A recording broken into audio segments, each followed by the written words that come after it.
Hello, everyone, and welcome back for another edition of 8 Minutes with Aaron. This guy, I'm of course your host, Aaron, and today we are going to talk about SummerSlam Night 2. That's right, I already talked about SummerSlam Night 1, maybe like 2 videos back, but I wasn't going to leave you hanging, so let's get rolling with a fresh edition of this guy right here, Aaron.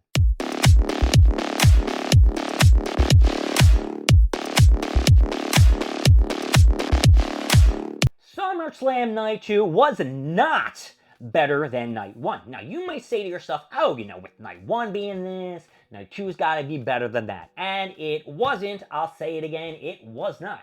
Now, the problem I had with Night 2 was there wasn't a lot of juicy matches that I was looking forward to. Of course, they had 6 matches on the card. They had Baron Corbin versus, what's the hell is his name?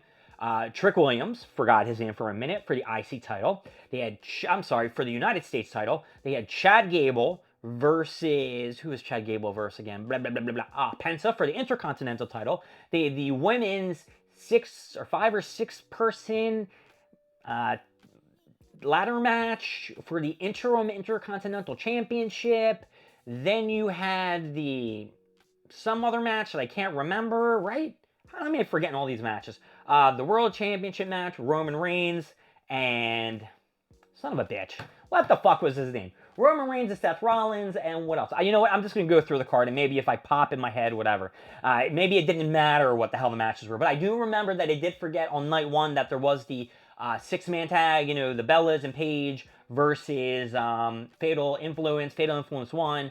Brie Bella broke her scapula or some shit like that, so now she's out for a bunch of months. And then you have, the Bella twins who turned on Paige. So that was what I forgot on night 1. Night 2, let's talk about Chad Gable and Penta.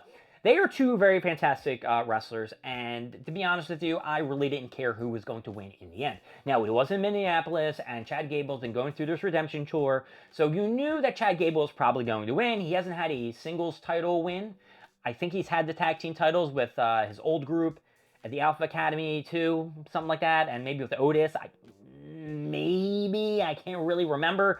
But the main story is he won, he beat Penta. A little botchy in the match. Penta screwed up a Mexican Destroyer. Chad Gable got him in the ankle lock. Penta kind of tapped the rope with his finger, which could be seen as, we need to break the hold. But Chad Gable pulled him out, and Penta real quick tapped out. Boom, boom, boom. Chad Gable's the new Intercontinental Champion, and with that, his wife and kids came into the ring. Actually, I don't know if his wife came in the ring. Maybe his dad came in the ring and cheered, yay! Baron Corbin, Trick Williams. I don't really care about Trick Williams, except I do like his lemon steppa peppers. And that's his shoes. And then you had Baron Corbin, who just came back from God knows when. I think he got fired before, and he just came back. He's, I'm a Brazilian jiu-jitsu user now. He didn't do any of that shit during the match. Little Yachty was there. He got put through a table. Baron Corbin won with the end of days after hitting Trick Williams with the title belt. So you're not making Trick look too loserish because he lost by getting hit with an object, kind of like a disqualification. But in the end, of course, I'm going to say I didn't give a shit about this match. Baron Corbin, your new United States champion. I don't know who's going to face him now. Carmelo Hayes? Yeah, where the fuck has been Carmelo Hayes? He is such a fucking great competitor. Put that dude back on the show. Then I remember the match. It was supposed to be Sami Zayn versus Finn Balor for the #1 contendership for CM Punk's World Championship. But they added Gunther. Nick Aldis added Gunther. And then he added a 4th competitor, Kevin Owens, who got the largest pop, I gotta say, of all of SummerSlam weekend. Kevin Owens beat the shit out of everybody, sentons back and forth to everyone. He shouldn't have been doing that because he got a bad neck. He said he wasn't going to do that to his family and shit like that before he, in an interview, and then he goes out and fucking does all this crap. And then afterwards, let me give you a spoiler, Kevin Owens wins with with a stunner or a KO onto fucking Sami Zayn. 1, 2, 3. Sami Zayn, of course, is going to continue on with this person came back and beat me, automatically got thrown into a title picture. Woe is me. Woe is me. Kevin Owens at the interview at the end, after the show was like, I'm going to kill myself if I have to. I'm going to entertain all you people. Sentons, blah, blah, blah, blah, blah. I'm going to do them everywhere. Sorry, family and friends, I lied to you. Was an okay match. I don't really know. CM Punk and Kevin Owens never fought on live television that I can think of. So this is a fresh match, right?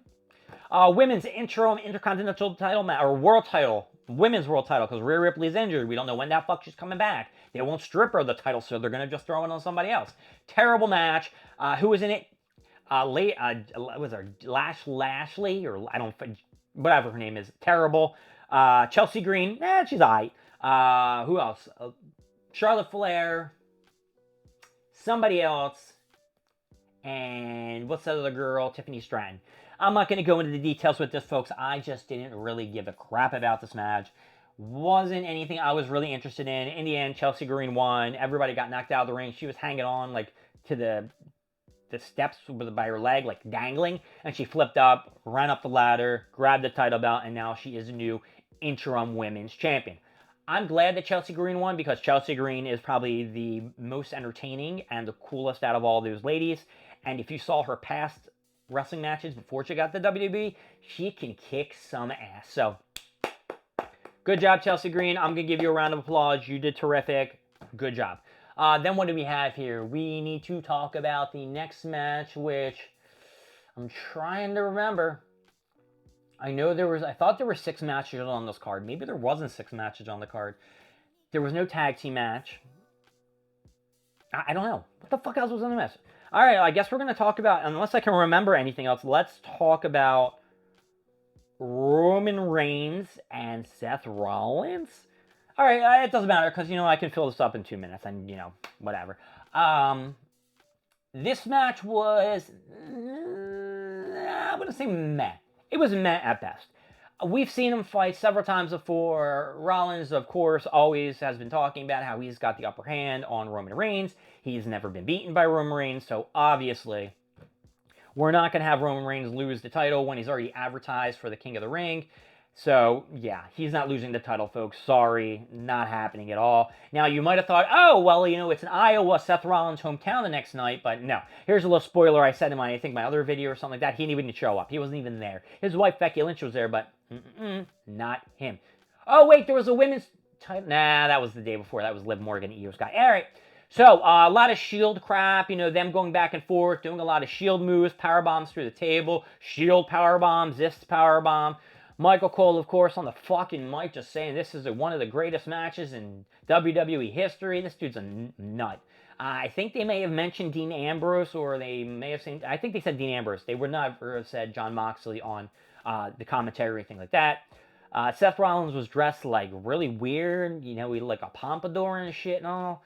I don't remember. Oh, wait a second. I do remember what other match was on there, but I'll talk about it afterwards.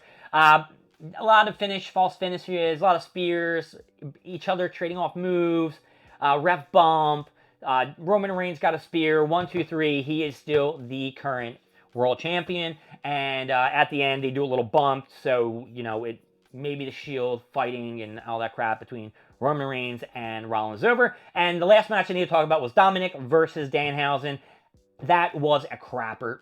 Dominic Mysterio, I don't know what happened to him, why WWE is flushing that dude down the toilet, and Danhausen is just getting a little bit too annoying.